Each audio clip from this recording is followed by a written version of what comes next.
అన్నదాత అన్నదాత మీ అన్నదాత, చెమటోడ్చి ఆహారాన్నందించే రైతన్నా, అనునిత్యం నీ కండదండగా నిలిచే నేస్తం ఎవరన్నా. అన్నదాత అన్నదాత మీ అన్నదాత.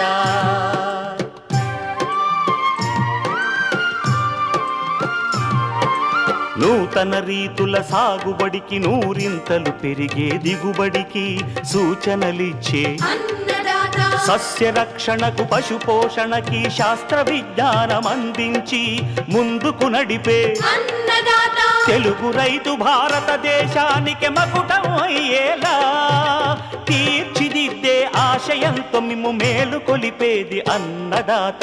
అన్నదాత అన్నదాత మీ అన్నదాత. అన్నదాత అన్నదాత మీ అన్నదాత. అన్నదాత ప్రేక్షకులకు నమస్కారం. ఈనాటి ముఖ్యాంశాలు. ఉత్తర తెలంగాణ మండలంలో పంటలను ఆశిస్తున్న చీడపీడలు నివారణ. కాపు అనంతరం మామిడి తోటల్లో చేపట్టాల్సిన యాజమాన్యం. దక్షిణ తెలంగాణ మండలంలో ఎల్నినో ప్రభావం, ప్రస్తుత పంటల సాగు పరిస్థితి, ప్రత్యామ్నాయ పంటలపై పాలెం ఏడీఆర్ సూచనలు. ఇంకా జై కిసాన్ వ్యవసాయ సమాచారం.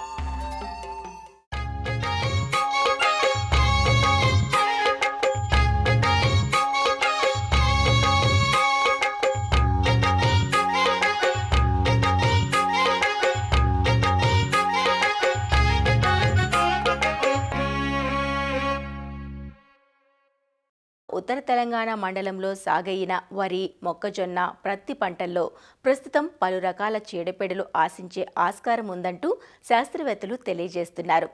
వరి నారు దశలో కాండం తొలుచు పురుగు, మొక్కజొన్నలో కత్తెర పురుగు, కాండం తొలుచు పురుగు, ప్రత్తిలో రసం పీల్చే పురుగులు ఆశించే అవకాశం ఉంది. కాబట్టి రైతులు చీడపీడల నియంత్రణకు సమగ్ర సస్యరక్షణ చర్యలను చేపట్టాలంటూ సూచనలు అందిస్తున్నారు. జగిత్యాల జిల్లా పొలాస ప్రాంతీయ వ్యవసాయ పరిశోధనా స్థానం కీటక విభాగ శాస్త్రవేత్త డాక్టర్ స్వాతి. ఎల్నినో ప్రభావం ఉండడం వలన వర్షాలు అనేటివి సరిగ్గా పడట్లేదు. వర్షాభావ పరిస్థితులు ఉన్నప్పుడు వివిధ పంటలలో మనకి వివిధ రకాల చీడపీడలు ఆశించి పంట నష్టాన్ని కలగడానికి ఆస్కారం ఉంటుంది. అయితే ప్రధానంగా మనకి ఇప్పుడు తెలంగాణ రాష్ట్రంలో చూసినట్లయితే వరి, మొక్కజొన్న, తర్వాత ప్రధానంగా ఈ పత్తి పంట అనేది ఎక్కువగా వేయడం జరిగింది. సో ఈ పంటలలో మనకి రసం పీల్చు పురుగుల ఉధృతి అనేది ఎక్కువగా ఉండడానికి ఆస్కారం ఉంటుంది. అయితే తామర పురుగులు, తెల్లదోమ, పేనుబంక ఉన్నప్పుడు వివిధ రకాలైన పురుగు మందుల జోలికి వెళ్లకుండా కొంతవరకు అయినా సమగ్ర యాజమాన్య పద్ధతులు చేపట్టినట్లయితే వీటి బెడద అనేది తక్కువగా ఉంటుంది. అయితే దీనికి గాను మనకి తెలుపు, నీలిరంగు, పసుపు జిగురాటలు అనేటివి మార్కెట్లో అవైలబుల్ ఉంటాయి. వీటిని మనము తాడుకి అమర్చుకొని పొలం మధ్యలో వరుసగా పెట్టుకోవాలి. పెట్టుకున్నట్లయితే ఈ తామర పురుగులు, తెల్లదోమ, పచ్చదోమ అనేటివి వాటికి ఆకర్షించబడి వాటి మీద పడడానికి ఆస్కారం ఉంటుంది. వీటితో పాటు పిప్రోనిల్ అనే మందు 2 మిల్లీలీటర్ల చొప్పున లీటర్ నీటి కలుపుకొని పిచికారీ చేసుకోవచ్చు తామర పురుగుల నివారణకి. అదేవిధంగా తెల్లదోమ వచ్చినట్లయితే మనకి ఎసిఫేట్ 1.5 గ్రాములు లేకపోతే ఎస్టామిఫ్రిడ్ అనే మందు 0.2 గ్రాముల చొప్పున పిచికారీ చేసుకోవచ్చు.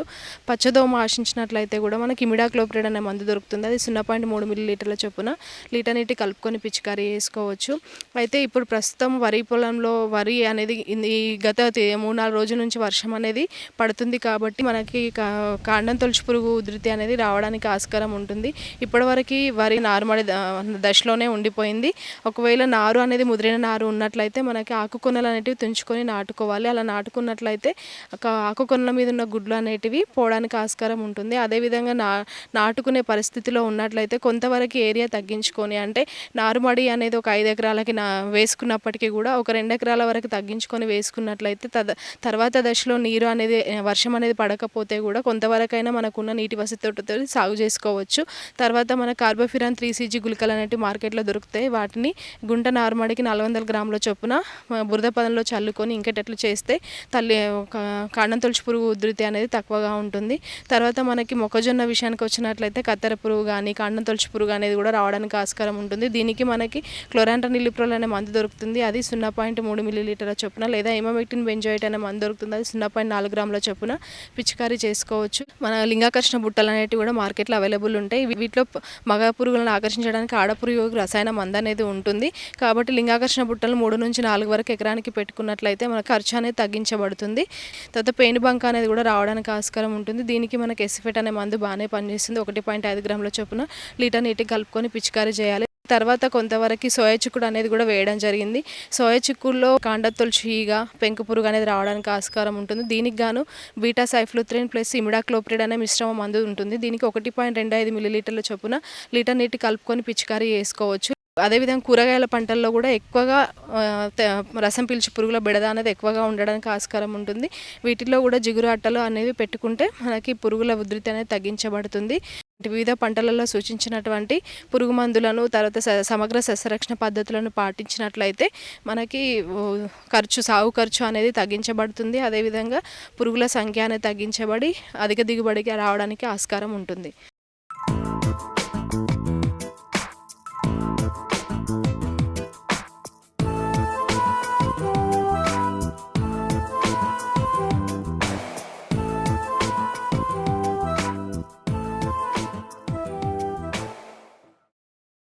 సాధారణంగా మామిడి తోటల్లో పూత ప్రారంభమైనప్పటి నుంచి అనేక రకాల సస్యరక్షణ పద్ధతులను చేపట్టే రైతులు కోతలు పూర్తవగానే మళ్లీ మరుసటి సీజన్ వరకు తోటలను అశ్రద్ధ చేస్తూ ఉంటారు.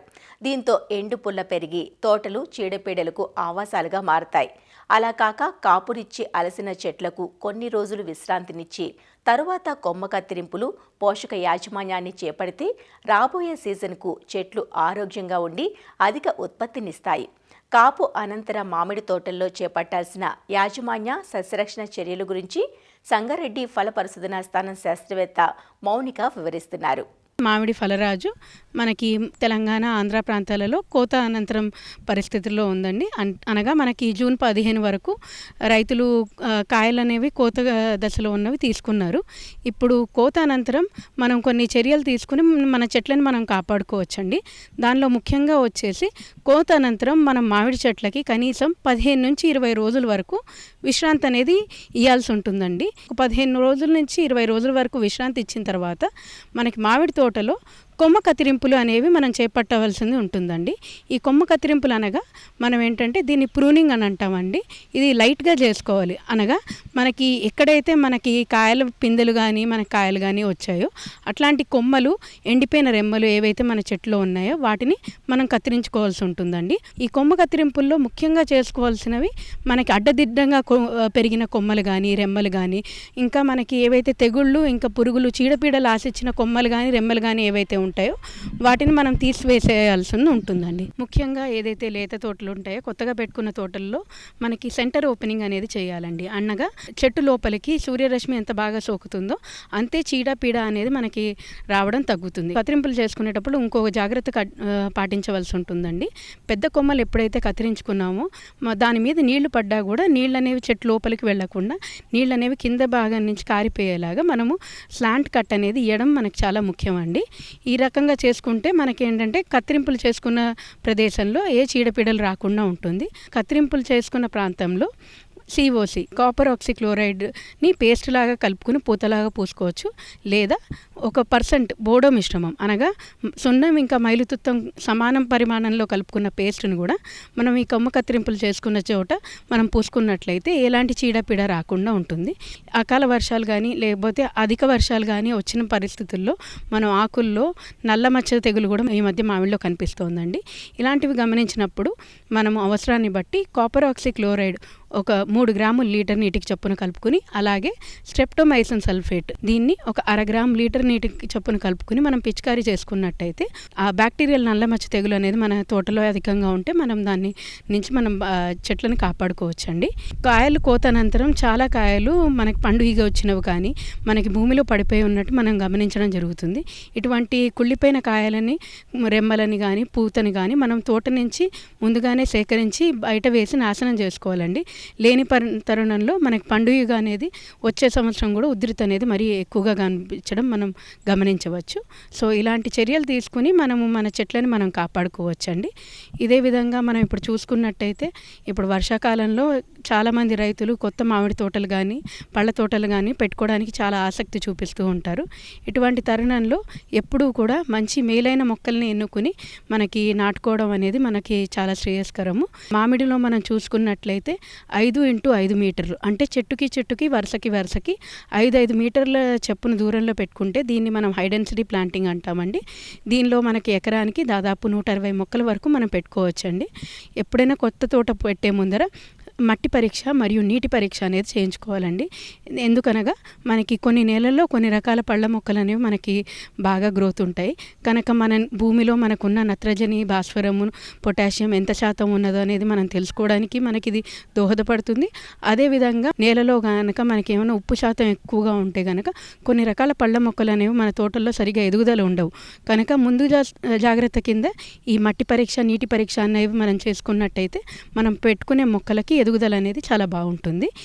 మొక్క ఎప్పుడైతే నాటుకుంటామో ఒక 3 ఫీట్ లెంత్, డెప్త్, విడ్త్లో మనం పిట్స్ కనుక తీసుకుని మళ్ళీ మనము మన ఎర్రమట్టిలో మనము తగినంత పశువుల ఎరువు, వేపపిండి, ఎస్ఎస్పి, అలాగే చెదలు కానీ చీమలు కానీ రాకుండా లిండెన్ డస్ట్ కానీ పాలిడాల్ డస్ట్ కానీ ఇలాంటి మిశ్రమాన్ని మనం కలుపుకుని మన గుంటల్ని పూడ్చుకొని మనం ఎన్నుకున్న నాణ్యమైన మొక్కల్ని నాటుకున్నట్లయితే ఈ వర్షాకాలంలో నాటుకున్న మొక్కలవి మన ఎదుగుదల అనేది చాలా బాగుంటుంది. ఈ విధమైన కొన్ని చర్యలు తీసుకొని కొత్త తోటలు పెట్టుకునే రైతులు కూడా మనకి మంచి ఫలితాన్ని అయితే అందుకోవచ్చండి.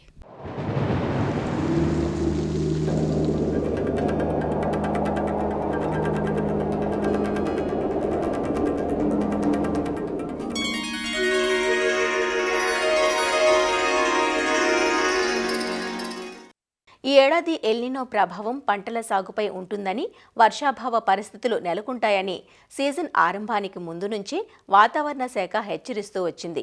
ఆగస్టు మాసం వచ్చేస్తున్నా ఇప్పటి వరకు ఎక్కడా సరైన వర్షపాతం నమోదైంది లేదు. పూర్తి స్థాయిలో పంటలు విత్తుకున్నది లేదు. విత్తుకున్న పంటలు సైతం ఎదుగు బొదుగు లేక నేల చూపులు చూస్తున్నాయి. వరి సాగు పట్ల రైతుల్లో సందిగ్ధత నెలకొంది. అయితే 2 రోజులుగా కురుస్తున్న వర్షాలు రైతాంగంలో కొత్త ఉత్సాహాన్ని నింపుతున్నాయి. తెలంగాణ రాష్ట్రంలో వర్షపాతం తక్కువగా ఉండే వ్యవసాయక మండలం దక్షిణ తెలంగాణ మండలం.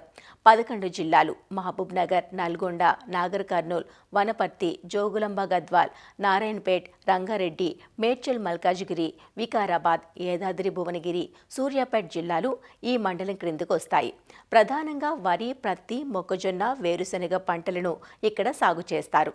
ప్రస్తుతం వర్షాలు పడుతున్న నేపథ్యంలో పంటల సాగు పరిస్థితి ఏంటి? వరి నాటు వేయాలా వద్దా?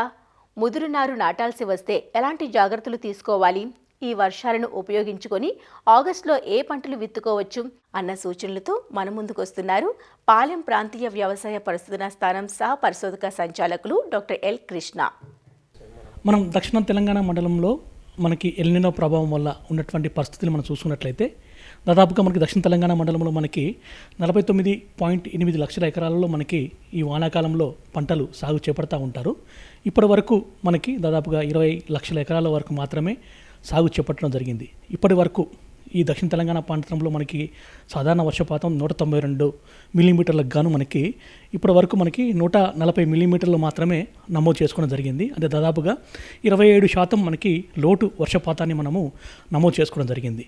ఒక 4 జిల్లాలు తప్ప మిగతా అన్ని జిల్లాల్లో మనకి లోటు వర్షపాతం నమోదు చేసుకోవడం జరిగింది. ఈ సాధారణ వర్షపాతం నమోదు చేసుకున్నటువంటి జిల్లాల విషయాలకు వచ్చినట్లయితే మనకి నాగర్ కర్నూల్, నల్గొండ, గద్వాల ఈ జిల్లాలో మనము రంగారెడ్డి జిల్లాల్లో ఈ 4 జిల్లాల్లో మనం సాధారణ వర్షపాతాన్ని నమోదు చేసుకున్నాము. పంటల యొక్క సాగు విస్తీర్ణం చూసుకున్నట్లయితే మనకి అనుకున్న దానికన్నా మనకి దాదాపు 50% తక్కువగా సాగు చేసుకోవడం జరిగింది. ముఖ్యంగా మనకి దక్షిణ తెలంగాణ ప్రాంతంలో పంటల విషయాలకు వచ్చినట్లయితే మనకి వరి, ప్రత్తి, కంది, మొక్కజొన్న ఈ 4 పంటలు ఎక్కువ మొత్తంలో సాగు చేసినటువంటి పంటలు. వరికి విషయానికి వచ్చినట్లయితే దాదాపుగా మనకి 2 లక్షల ఎకరాల్లో మాత్రమే మనకి వరి సాగు ఇప్పటిదాకా నాట్లని పూర్తి చేసుకోవడం జరిగింది.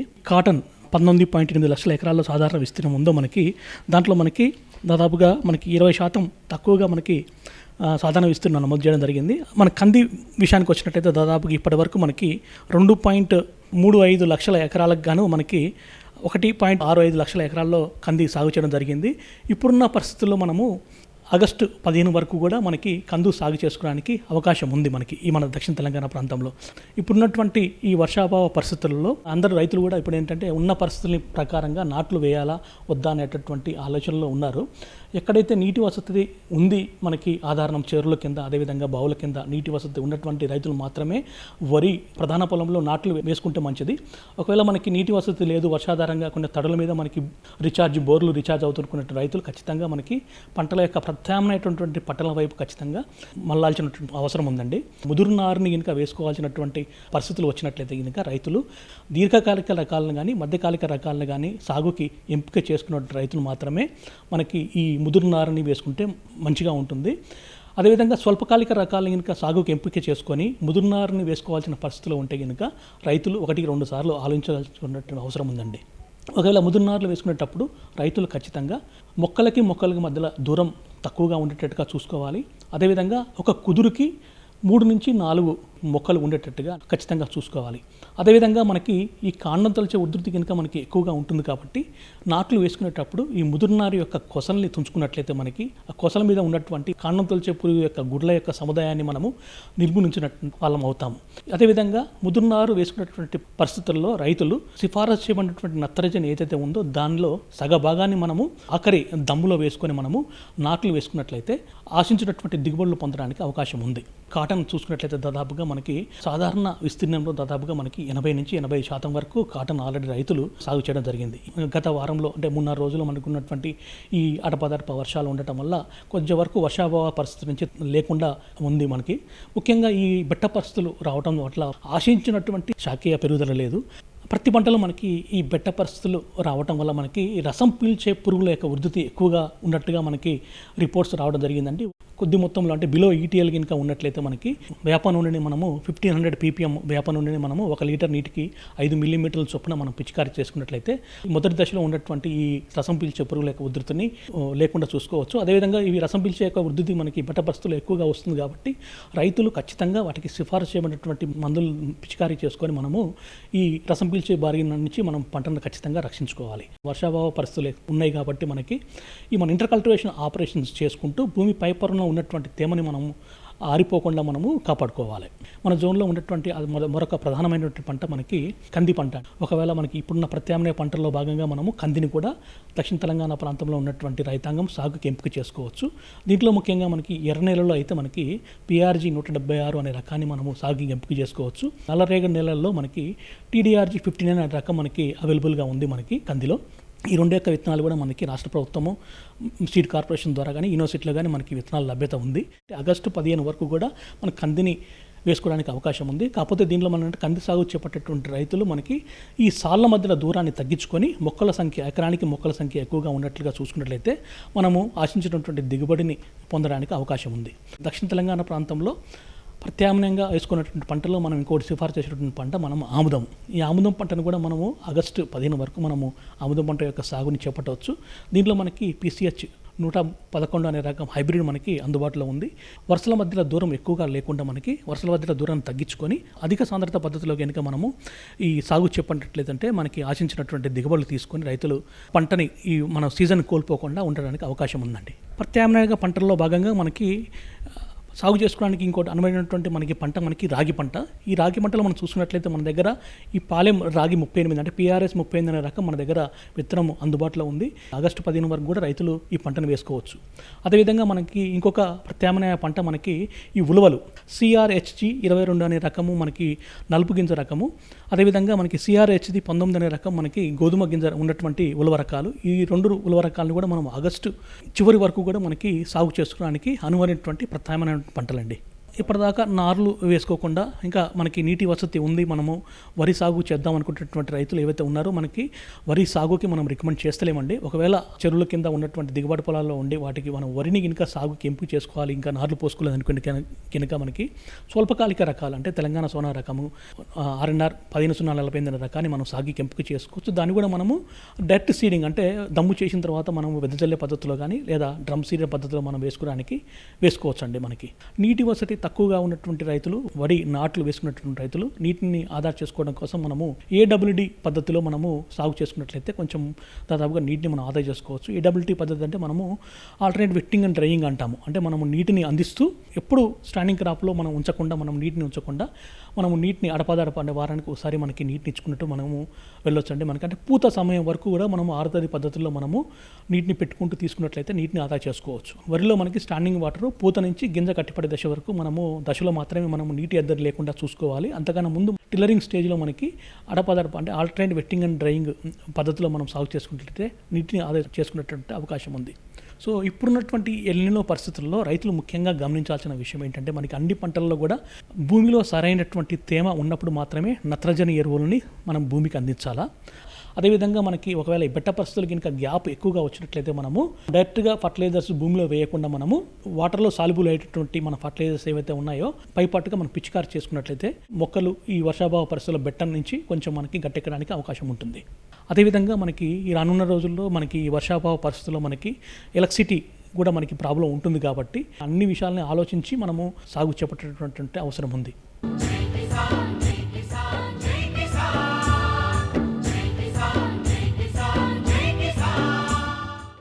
వ్యవసాయ సమాచారం ఇప్పుడు జై కిసాన్లో చూద్దాం. నిన్న మొన్నటి వరకు వానజాడ కోసం ఎదురుచూసిన రైతన్నలకు ఒక్కసారిగా కురిసిన వర్షాలు కాస్త ఉపశమనాన్ని కలిగించాయి. అయితే అధిక వర్షాలకు కొన్ని చోట్ల పంటలు దెబ్బతినడం రైతులను తీవ్ర నిరాశకు గురిచేస్తోంది. కర్నూలు జిల్లాలో ముందస్తు ఖరీఫ్ కింద మార్కెట్ను చేరిన వేరుశెనగ పంట ఒక్కసారిగా కురిసిన వర్షానికి తడిచిపోయిందంటూ రైతులు ఆందోళన చెందుతున్నారు. పంట సాగు చేసింది మొదలు సరైన వర్షాలు రాక నానా తంటాలు పడి పండించిన పంటను తీరా మార్కెట్కు తీసుకొచ్చాక వర్షానికి తడిచిపోవడంతో వ్యాపారులు ధరలు తగ్గించేస్తున్నారంటూ ఎమ్మిగనూరు మార్కెట్ పరిధిలోని రైతులు ఆందోళన చెందుతున్నారు. మార్కెట్లో షెడ్లు చాలక ప్లాట్ఫాంపై కుప్పగా పోశామని సరుకు తెచ్చిన వెంటనే కొనుగోలు చేసుంటే నష్టం తప్పేదంటూ వాపోతున్నారు. వేరుశెనగ క్వింటాలుకు మద్దతు ధర 7,517 ఉంటే నాణ్యత పేరుతో తెగ్గోసి 4,000 నుంచి 4,500 మధ్య చెల్లిస్తున్నారంటూ చెబుతున్నారు. 2 ఎకరాలు వేసినాం, సంచులే 100 సంచులైనాయి. మాకేమంటే వర్షం వచ్చి ఇప్పుడు నష్టపోతున్నాం. కన్నగా ఏముంది పెట్టుబడి పెట్టి ఇప్పుడు మనం పెట్టకపోతే ఏం మా పరిస్థితి చాలా ఘోరం ఉంది. గ్యాస్ రేటు బాగే కదా, తార్మల్గా పెడుతున్నాం. 4,500 అడుగుతున్నాం. మార్కెట్లో 7,500 కాడి 8,000 కాడికి ఉంది రేటు. మళ్ళీ దాంట్లో సగంలో సగం పడితే మనం ఎవరికి ఇచ్చిన వల్ల పొట్లు తెచ్చినాము. 2 ఎకరాలు కలిసి 40 సంచులు అయినవి. అవి వచ్చేసి 6,200 అడిగినారు. ఒట్టి పొట్లు ఇయలేదు. ఆ పైన ఉండిన పొట్లు ఒక రేటు రాసినారు, కింద ఉండిన ఓ రేటు రాసినారు. అసలు ఇంకా ఇయలేని దానికి నిలబెట్టినాము. పొడి సంచులు చూస్తే 2,200. వర్షం వచ్చి గుడిలో వరద పోయినాయి. రేకులు వేయక ఏమేక మేము రైతులకు చాలా ఇబ్బంది అయిపోయింది. కానీ పరిస్థితి ఘోరం అయిపోయింది. ఎకరన్నర వేసిన పెట్టుబడి ₹1,00,000. అప్పుడు బుడలే కొన్నా 8,000 చిల్లర కొన్నా. ఒక కింద పోసిన వాడికి రేటు తక్కువ అంట, రేకుల కింద పోస్తే రేటు ఎక్కువ అంట. ఆవిడికి వీటికి ₹1,000 తేడంట. నాది దిగుబడి వచ్చేసి 40 సంచులు అయినాయి. అది వచ్చేసి అమ్మకం వస్తే 4,000 అడుగుతున్నారు. చాలా ఘోరంగా ఉన్నారు రైతుల గురించి అయితే. మరిన్ని విభిన్న అంశాలతో రేపటి అన్నదాతలో మళ్ళీ కలుసుకుందాం. నమస్కారం. అన్నదాతలు తమ సందేహాలు, సమస్యలను 1800-425-4085 టోల్ ఫ్రీ నంబర్లో ఉదయం 10 నుంచి 11 గంటల మధ్య పని దినాలలో సంప్రదించగలరు. ఈ కార్యక్రమాన్ని యూట్యూబ్లో www.youtube.com/annadata ETV లింక్ ద్వారా వీక్షించవచ్చు.